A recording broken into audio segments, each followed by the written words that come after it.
I'm John Gallery, Marketing Director of the World of James Herriot and Chairman of Herriot Country Tourism Group. And we're here today for another of our sessions of interviews about Alf Wight, OBE, the real James Herriot. And I'm delighted to say today we have with us Rosie Page, Alf Wight's daughter. Rosie, welcome. Thank you, John. Thanks for coming. Thank you. We've got a lot to ask you about today. And Fine, fire away. We've heard quite a bit from Jim already. And what I'd like to start today, if I may, is to asking you about your early memories of your mum and dad, I mean, your father and mother. Could you tell us a bit about your dad, the man, please? Yes, with pleasure. He was a wonderful man for a start. I know I'm biased, but he was, and you won't get anybody who knew him saying otherwise. And I will say as well, having known him for many, many years before he became James Herriot. Remember, he was 50 before he started writing, and probably nearly 60 before he was successful. So I will say right at the beginning that I am just as proud of Alf White as I am of James Herriot. Excellent. He was the same man, and he was always wonderful. And then he became even better almost with his books and when he started to write. So yeah, I would say the most important thing to say about him is that he was far from hail fellow well met. His books are so funny that they make you think he must have been a very humorous man. And he was. Yes. But quietly. Quietly, yes. Quietly. He was very modest. Very modest. Yeah. And very not outgoing, except with his very best friends. And my brother and I agree that over all the years and the nice people he met and the acquaintances that he liked and was fond of, he only maybe had 6 really good friends. Close friends, yeah. Because he just wasn't a party animal. No. He was modest to a fault, almost. And he remained all his life 95% vet and 5% author. Yes. He always used to say that. But I remember him, of course, as a dad. Yeah, that's what we want to hear about today. Right. Well, he was a most wonderful dad. He was flat out busy. We were penniless. He had no money, no backing of money. Rather the contrary, he was sending money to his own family, which he hadn't got.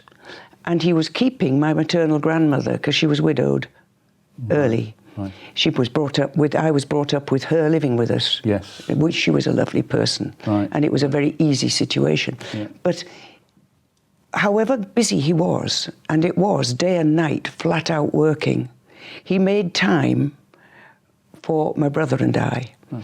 And it's only when you're getting old like me that you realise, you look back and you think on a Sunday, he must have been dying to sit and read the papers, put his feet up and have a cup of tea if he had an hour or two. But instead, he would take us out in the countryside and he'd teach us about the countryside. The countryside that he came to love? Yes, a countryside which became almost synonymous with Dad's name. People think the Yorkshire Dales, the Yorkshire Moors, every time they hear the word Herriot. Yes. It's become Herriot country. But without shoving it down our throat, he took us out for fun things. We picked flowers. I pressed them in his veterinary textbooks, great big books. Yeah. And they still can drop out of some of those 70-odd-year-old flowers. You still have those books? Yes. Oh, good. And Jim would climb trees. And I would sit with him and pretend to make him tea on leaves. You know how little girls did. You know, did the domestic look. He used to go, yum, yum, yum, and what would you want now? And I used to give him some leaves and that was delicious, pet, you know. But he was that sort of hands-on. And, of course, the big plus was that he could see us at his work. Yes. And he used to take Jim and I, both from a very early age. Like I'd be maybe 3 when I started going round with him. Round the farms, as did Jim. Jim said he was going at 3, so you both followed the and I'm that bit younger. Yeah. I'm 4 years younger, so I'd follow on when Jim went to school first thing. Yes. And so he saw us, and we saw him. Even though, if we hadn't gone round with him, he probably would have seen him very briefly. Yeah, so because of his work. Big benefit, really. Big benefit all round. Yes, yeah. And we loved it, and he loved it too.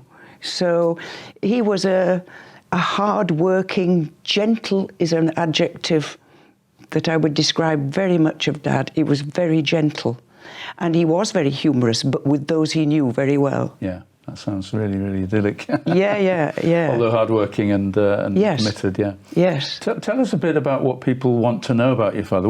You've given a lot of talks in your time. I have. And what's the one thing most people want to know? Is there any one thing? Well, funnily enough, they ask a lot about his characters. The first character they always ask about is Mrs. Pumphrey. Right. And I know that Jim has talked about her. Yeah. And about Donald Sinclair. With me, I think they do want to know a little bit more about what the man was like. Yes. Yeah. Because you can find other things. You can find his public persona online and in books. What you don't know, what these keen Herriot fans, and there are many fanatical Herriot fans, want to know what he was like. What would he feel? Would it feel like to shake his hand? Yes. And he wouldn't be this outgoing, hail fellow, well met. It'd be a gentle smile, and he'd be extremely kind and nice to you, but he wasn't. A man was. You've said to me before forward. He was rather shy, really. He was shy. Yes. He hated public speaking, and he avoided it. Right. He avoided it as much as he could. And it didn't come until he did the books, and it didn't come until he was on TV, or not him personally on TV, when TV came along. Yes. He had to embrace it to some degree. Yeah, he had to. I mean, he didn't like going to big do's in London, but he did go to a few because his publishers said, you really got to go to this one. Yes, yeah. But there was pluses. Well, he didn't want the limelight, but he did get to meet some very, very interesting people. Yeah. Including the Queen. Yes. Queen Elizabeth II, whom he doted on. He thought she was absolutely marvellous. And he saw the likes of Gilly Cooper, who thought, other writers, yes. Harry Seacombe. He thought they were all wonderful. He found that very exciting. Yeah. But he didn't want to be part of that world. No. He couldn't wait to get back to his little quiet house in the country with his modest car. Yes. He never had a big flash car, No. and he wouldn't have wanted one. You could say his ego was, he didn't have a big ego in that sense, no. Well, I'm going to tell you a little tale about, this was very recent. My brother took a Yorkshire TV interviewer who wanted to meet a farmer who remembered Dad both young and post-Herriot. Right. And this lovely man, who is still alive, and because this was only maybe 3 or 4 years ago, and he remembered Dad as quite a young vet. But he also saw him after he started writing books. So this interviewer was fascinated, and he said, Mr. Swales, his name's John Swales, lovely fella. Well, what was it like afterwards? What was it like having James Herriot look at your cattle? Yes. And quick as a flash, John Swales, without even thinking, said, it didn't make an ha'porth of difference. That's a real which is a phrase. lovely Yorkshire phrase. Yeah. And it really didn't. Anybody who knew him will tell you he didn't chase at all. I would go in on a Sunday morning at the height of his fame, because I lived next door. And he would say, oh, by the way, Pet, I'm top of the bestsellers list still in the New York bestsellers. And I said, that's great, Dad. You were about to talk about that. And he'd be talking about why Sunderland hadn't beaten Wolves the day before. Before you could get your... Sunderland was his team? Sunderland was very much his team. Yeah. And very much sport played a huge part in Dad's life. Particularly Sunderland Football Club. He was a very good sportsman himself.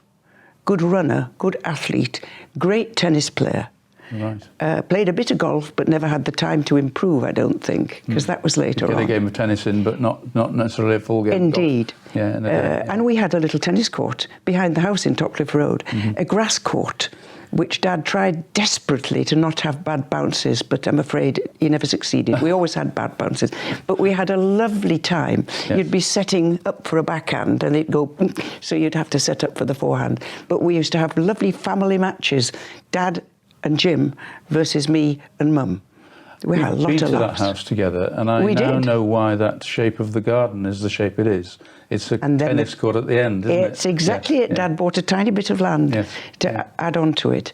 But Sunderland Football Club remained one of the most important things in his whole life. He was born in Sunderland. His father was a fanatical Sunderland supporter, and Dad always taught Dad names of the Sunderland football team as you would nursery rhymes at his knee. Oh. Instead of nursery rhymes. Yes, yeah. That remained one of the most important things in Dad's life. And to his utter joy, he was then, in the late part of his life, he was made life president of Sunderland Football Club. And he always says that is his proudest achievement. Even more so than the OBE, the various doctorates he got, honorary doctorates and all this sort of thing. He was proud of all of them. Great pleasure. But president of Sunderland Football Club. And now, he obviously, there's been nobody after him. He still was the only life president. But in the James Herriot suite, which is now in the Sunderland Football Club, there is a very fancy restaurant. This is just this season. And it is run by Tommy Banks, of all people. Oh, yeah, who has a restaurant Michelin not far from starred, that's right. His as it were, sort of flagship is at Olstead, which is stone's throw from where we lived and where I still live. And his family, farming family, his grandparents and great-grandparents were clients of Dad. And it's rather lovely that the Tommy Banks, it's called Banks on the Weir, which is a very clever name. It is. And it is in the James Herriot suite. Quite clearly, yeah. And so, Jim and I are having a lovely time at the moment because we've been 70 years like this, and mostly down there rather than up there. And now we're having a purple patch. And moreover, we get a Tommy Banks meal when you go to Sunderland before we go out to see them play very well at the moment. They're doing well at the moment. Yes. They are. Yeah. So that was one of the most important things in his life. Interesting, yeah. Yeah, that's good. We've talking a lot about your father, but tell us more, please, if you would, about your mum. She's portrayed as Helen in the TV series and in the books, and I think we all know that she was portrayed as a farmer's daughter. But tell us the truth. Tell us the real. Yeah, she wasn't a farmer's daughter. She was born in Gloucestershire, in Winchcombe, in Gloucestershire, and at the age of 9, she came up to Thirsk. So Dad did this deliberately. He never thought he would be found out. When he wrote his one book, the first one, If Only That Could Talk, he thought that would be his book. End of story. Right, he'd achieved that. And he didn't want the limelight, so he thought, yes, I'll do that. But there was no thought at the time, I don't think, of more books. And he wanted to keep himself anonymous. Yes. And also, my mother was even less keen on the limelight. Right. And he sort of, in a protective way, he made her, and it worked well, he made her a farmer's daughter. Yeah. So they met at a dance in Thirsk. And in fact, if I'm not mistaken, she went out with Tristan, Brian Sinclair, before Dad. Oh, really? Yeah, for a very short time. Yes, yeah. So that bit wasn't truth. There's one or two other things that they now do in the new All Creatures Great and Small that are not true. They make her out to be a lousy cook. Oh, but she was... She was an absolutely wonderful cook. Oh, right, well... And she was very innovative. Mum would be the first in Thirsk to, when I was 7 and 8, to make curries and spaghetti bolognese and macaroni cheese, which were not heard of then. At the time, they were... She was really innovative and a wonderful cook. Jim describes her, I think, as a domestomaniac. That's a good... Because she was. The house had to be perfect. She was your born homemaker. Okay. And she got great joy after looking after all of us. That was her job. She almost took it to extremes at times.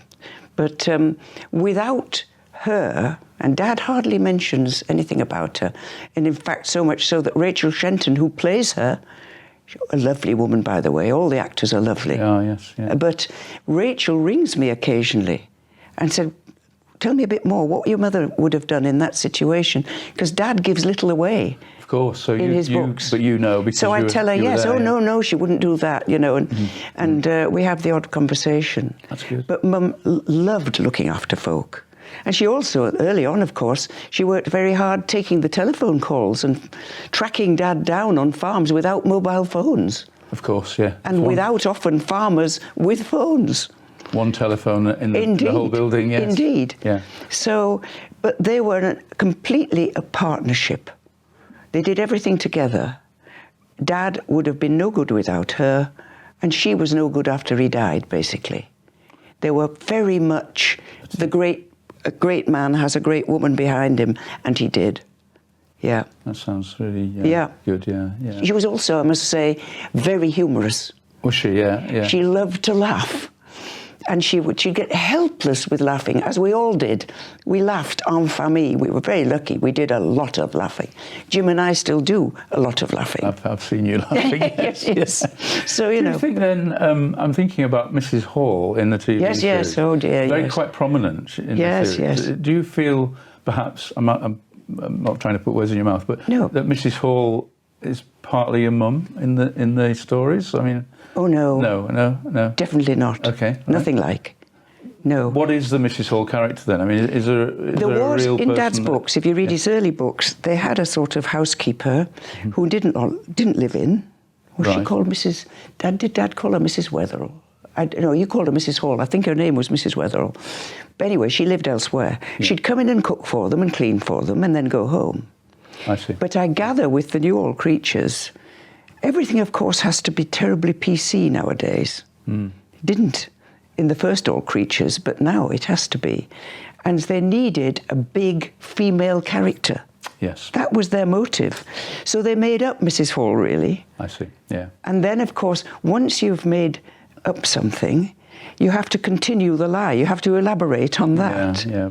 But your father's stories were really all based on true stories. Oh, they were. They were. And the first All Creatures followed them. Yes. This one doesn't.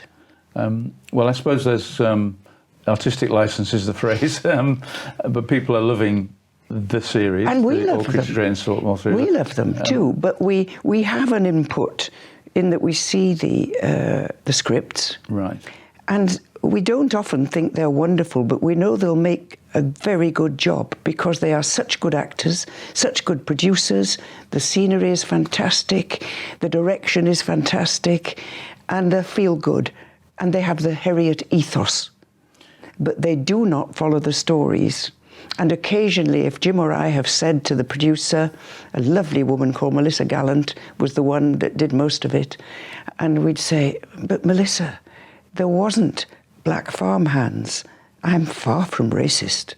They weren't there. No. Oh, I know. I hear you, Rosie, she used to say. That was her phrase. You knew fine well that we're going to creep in. But they haven't spoilt it by that. No. It's just that in Dad's day, they literally weren't there. Yeah. But if they've made Anne Boleyn in that new film black, then why not? Suppose they've got to do it. Of course. But we see it, as the boss man of the New All Creatures described it, as sitting comfortably and respectfully alongside both the books and the old series. It's different. But it's still nice. It still has the ethos, as you say. It has the right ethos. Yes. Everybody can watch it. There's no sex, no swearing, no violence. And yes, we do enjoy it. Good. How do you compare it to the BBC series from the 1970s and 80s? I loved that old series. Yes. I'd say you can't really compare them. And you remember in those days there was no video capacity. We're talking an era when you could not video a thing that you were not going to watch. Different technique. People, countrywide, churches were changing their service times. I don't know whether you knew that, John, but they changed them a bit so people could watch All Creatures, which was 6:30 on a Sunday, compulsive and you couldn't video it. Sunday, yes. There was all this IT you can watch on iPlayer and all the rest of it. It wasn't there. No. If you missed it, you missed it. Yes, yeah. And by the nature of it, they were more episodic because it had to be almost in case you'd missed. This one. You can go back and forth, yes. Yeah. This one follows on.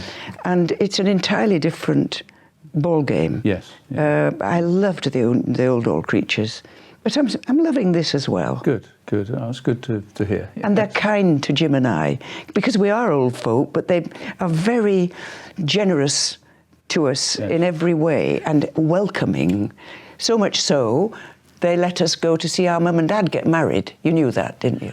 I was going to ask you about that. Yes, so you've preempted me there. Don't worry though. I mean, I wanted to ask you about the fact that you've come into the series now. Oh yes. As a child, you know, you've appeared. I have as a young child, and you know, seeing yourself as a youngster. Yes. Must have its own resonance. Well, it does. Well, I saw myself in two or three forms before, of course, in the Old Creatures. And I was played in the later Old Creatures by one of my daughter's best friends. Oh, right. By accident. She didn't tell us that. The friend that. But I've sort of got used to it being me. And I mean, at the moment, I don't think I can come. I don't think I've uttered a word yet. I probably can't. I'm about 18 months old. You're a bit young yet in the series. Yes. But tell us about the wedding then. You went to the filming of the wedding. Yeah. A very bizarre feeling. Was it? It was, because they used the lovely little church. Of course, Mum and Dad were married in Thirst Church. Yes, the one that's still on the road from... The one that's still down the road from the World of James Herriot. Yeah. But this was that lovely little church at Hubberholme, which is the far end of Wharfdale. They've done most of the filming in Wharfdale, and very near to the farm they use for Helen's home. Helen's home in the story. It's a gorgeous little church. Yes. And so, yes, we sat while they performed the wedding. And then we went to the green room, which was the local pub, and they fed us a lunch, a sandwich and things, you know. And what was really striking was that they all seemed to like each other so much. And Melissa said to me when we left, she said, and she's quite an experienced producer, she said, "This is the most joyous production I've ever worked on." That's very, so they enjoyed doing it. Yes. And they also enjoyed one another's company. And when they were having lunch, they wear curlers and stuff, even the men, you know, to keep it all looking right. Keep it apart, they weren't like Siegfried wasn't sitting next to Mrs. Hall or whatever, you know. Sam West had been next to Mrs. Pumphrey's chauffeur or something. Sure. You know, they were all obviously enjoying each other's company, and we were in amongst them. Jim actually held court telling some wonderful stories, as he can. Only can, yes. Yes. And sure. We had a lovely time. Yeah. They absolutely embraced us being there, but it was bizarre to sit at the back of the church. And it sounds like the production team and the cast have the same ethos, doesn't it? I think, yes. They almost feel privileged doing that. I think they like the whole idea of Herriot and what he's done. Yeah. You know. Yeah. Let's go back to 23 Kirkgate, now the World of James Herriot, your home for a few years. Yeah. I mean, I know you moved... I was 6 when I left. When you left, yeah. You got memories of that home. Yes. I asked Jim this question, what was it like? What is it like going back there so often now? And what do you feel about that when you go into the World of James Herriot? Yeah, well, I love going in there. The nice thing for everybody, including us, is that bottom bit. Ground floor, yeah. Yeah, the ground floor. They have managed to put back to very much what it was like when we lived there. And they were helped by the fact that a lot had not changed. You know, the flooring, those tiles. Tiles, yeah. They are the same tiles that were there when we were kids, and across which thousands and thousands of dogs, cats, and maybe sheep and goats have walked along. Yes. They're the same. That anaglypta has been repainted several times. It's the same. Same. And they'd never done central heating and double glazing, so the windows looked the same. The fireplace was identical, the same one, I think. Mm-hmm, mm-hmm. And they've done very well at producing the of the time, like tins and things in the kitchen. Yeah, there are lots of artefacts there that look original. That's the word, artifacts. Yeah. But I think it really takes you back to what it honestly was like. Yeah. I think a lot of the, people talk about the dwell time in a museum, in an attraction like the World of James Herriot, and we do have people coming in who spend a lot of time in the kitchen. Yes. Because it's got so many things in it that... that take them back. Yes, yeah. It's not just the Herriot thing. The older people, the people more my age, that go say, "Oh, God, I remember my mother having these kiln the jars to stew fruit," and, they managed to find all those things. Yeah. So it looks really rather authentic, except in the kitchen there was not an Aga. There wasn't when we moved to Topcliffe Road, but there was a little coal fire. I mean, we were always cold in that house. A bit more basic then. Yes, we didn't have the mod cons. Right. But we had I remember that house as full of laughter and full of action. Yes. Because it was the surgery. It was the surgery as well as where we lived. Yeah, your home. Yeah. Yeah. You moved to a modern home that your father and mother had built on Topcliffe Road. We've mentioned it already. I remember seeing your face when we went in there, when we visited, and I could see the nostalgia in your face there as well. So you've got those two homes, right? Well, absolutely. In Perth that you've got memories of. Yes, and one of the neighbours, who were neighbours when I was there first, and I'm still friendly with the oldest one. He was 3 when I was 6, and I'm still great friends of his. Yes, yeah. But his sister eventually bought the house, and she was living in that house when she died. So I had been in before, and the nice thing for me is that the actual the main makeup of it hasn't changed. The configuration is the same. Yes. The fireplace, and so it is. I particularly noticed. Yes. Because there's a photograph at the World of James Herriot of your father with his typewriter, with the television on and the fire on. Jim mentioned him being able to type his stories whilst he was watching TV. I don't know how he did that, but yes, Mum would be sitting there and the telly would be on, and he typed away on a Olivetti typewriter. The old people remember that, and a little Formica topped sort of pull-out table. He was a multitasker then. He certainly was. Yeah.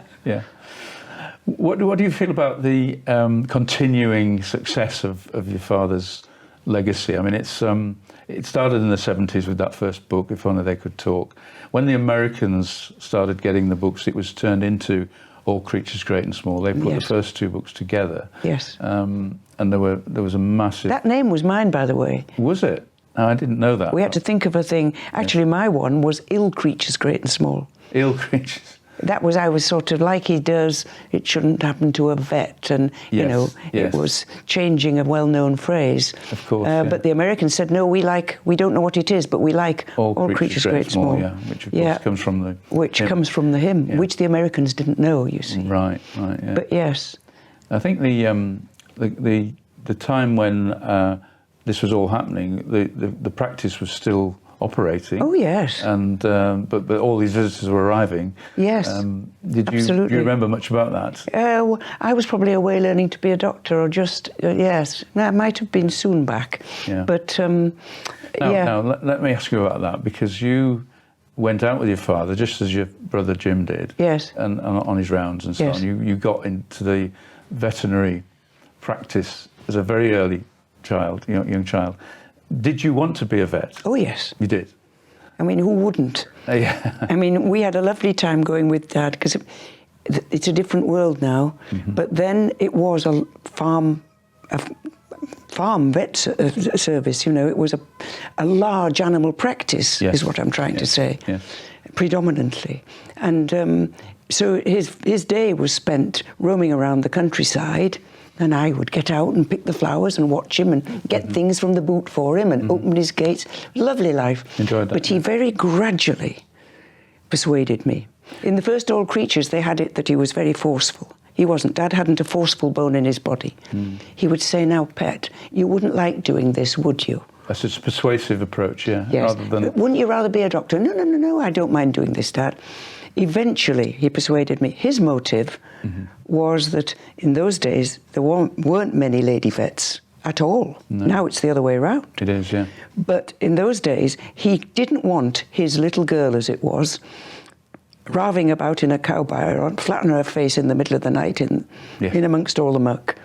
He encouraged Jim, and he discouraged me. I see. Yeah. And in, I think, one of his very last books, he said, I always wonder if I did the right thing. He did.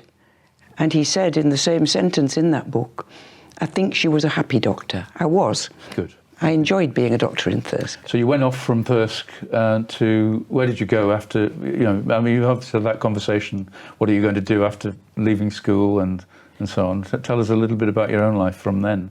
Oh, I'm sure you don't want to know much about me. Just a little. Well, I did entrance exams, and I actually went to Cambridge for the first 3 years. Right. In those days, Addenbrooke's Hospital was not a teaching hospital. I see. It is now. You could stay the whole time, but you couldn't in my day. And most people went to London, Right. as did I. Yes. So I had 3 years in London, and then you had to apply for house jobs, junior doctor jobs. Right. And I wanted to go the places I liked. I was fed up of London. Right. I wanted to go where there was mountains and countryside. So I organised my first one at Inverness. I love the Highlands of Quite a Scotland. difference from London, yeah. And the second one in Worcester. Right. So but you were experienced in different places that you wanted to Yes.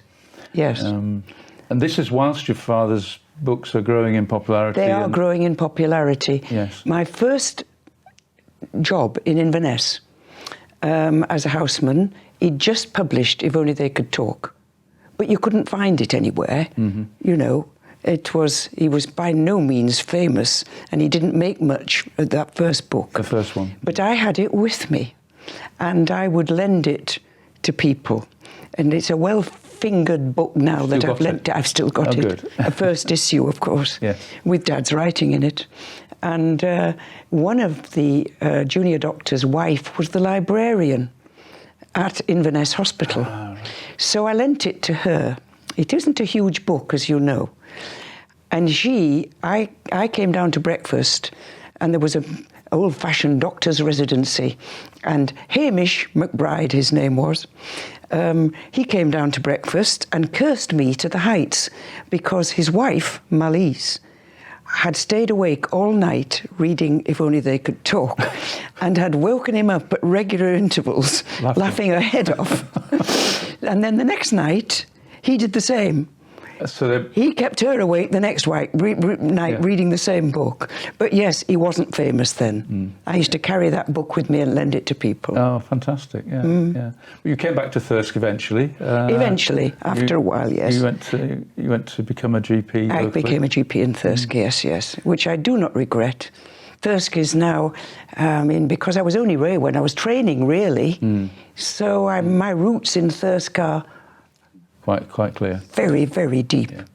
You'll have seen the growth then in travellers coming to Thirsk. People wanting to come and see. Oh yes, and that's a Herriot effect, most definitely. Yeah, you'll see that. Yeah. It was a quiet little town when I was brought up. It's quite bustling now, isn't it? It is, yes. Yeah, it's a really lovely town as well. Yeah.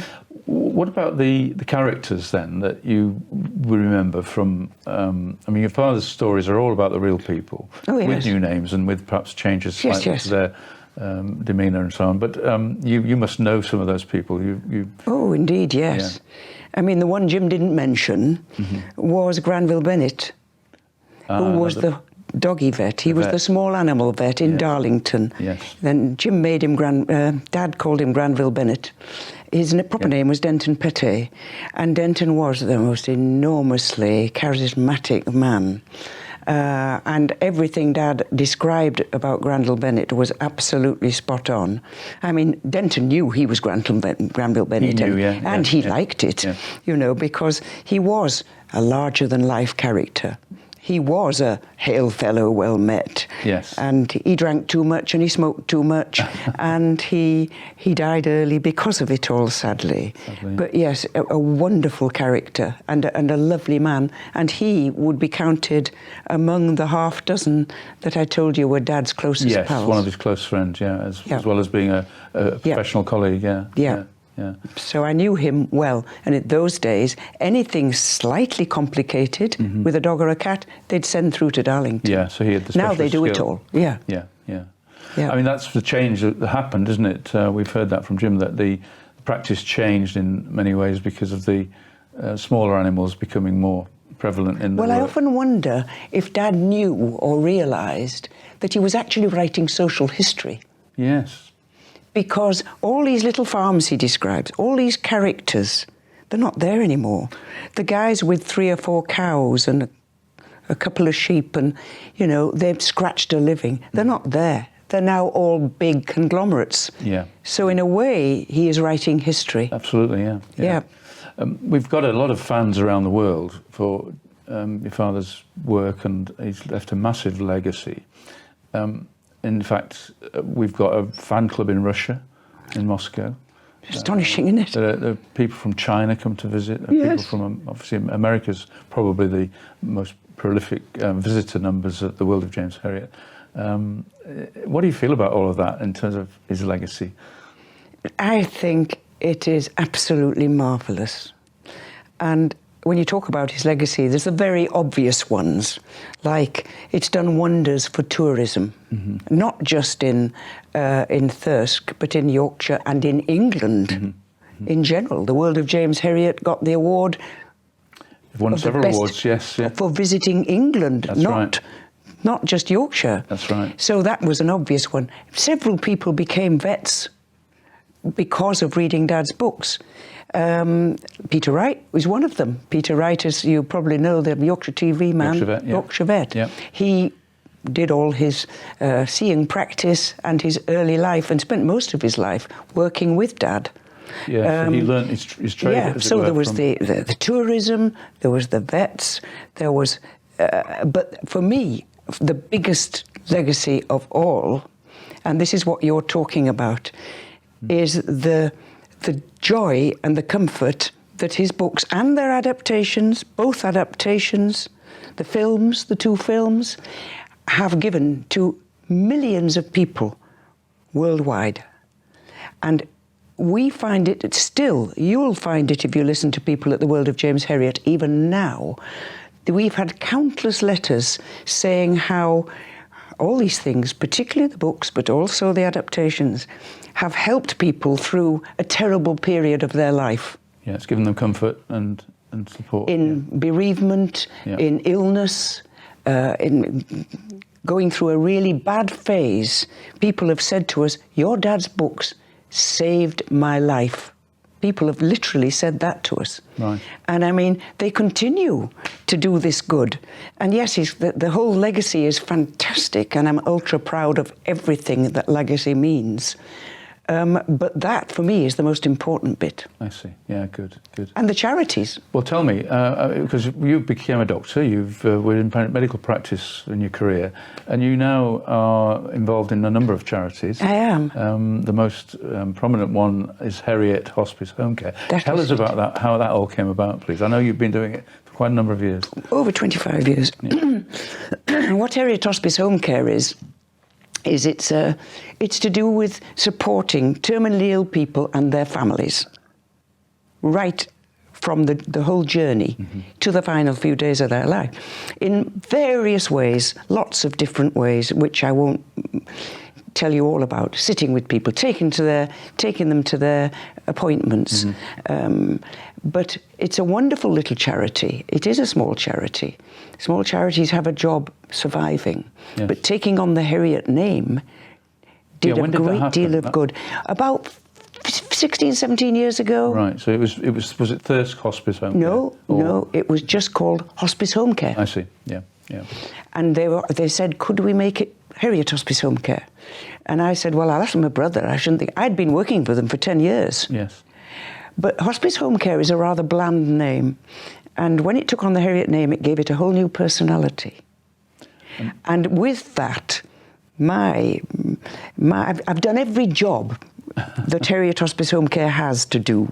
A sitter, a befriender, a driver. I've done all the fundraising stuff. I've been on the committee all the time. But now they've called me an ambassador, which is nearly like putting me out to grass, really. But they know that I know a lot about it. Yes. And I use the Herriot name it became a powerful change. Extremely powerful change. People remember the name Herriot Hospice Home Care. That's because of the word That's Herriot. Part of your father's legacy, then? I think it is. Yes, yeah. The good he does, he never knew about Herriot Hospice Home Care. No. People think all the wrong things. They think he started it. He most certainly didn't. He never saw it, sadly. I know he'd be uber proud about it. And where it's got to with, we now have a new hospice, the Lambert Hospice, as you know, in Thirsk, which is very much about to fully open. He'd think that was marvellous. Good. Bearing the Herriot name, yes. And in the place where he lived and worked all his life, and also serving the community he loved. Thirsk, but all of Hambleton and Richmondshire, right up Skeldale, right up Wensleydale.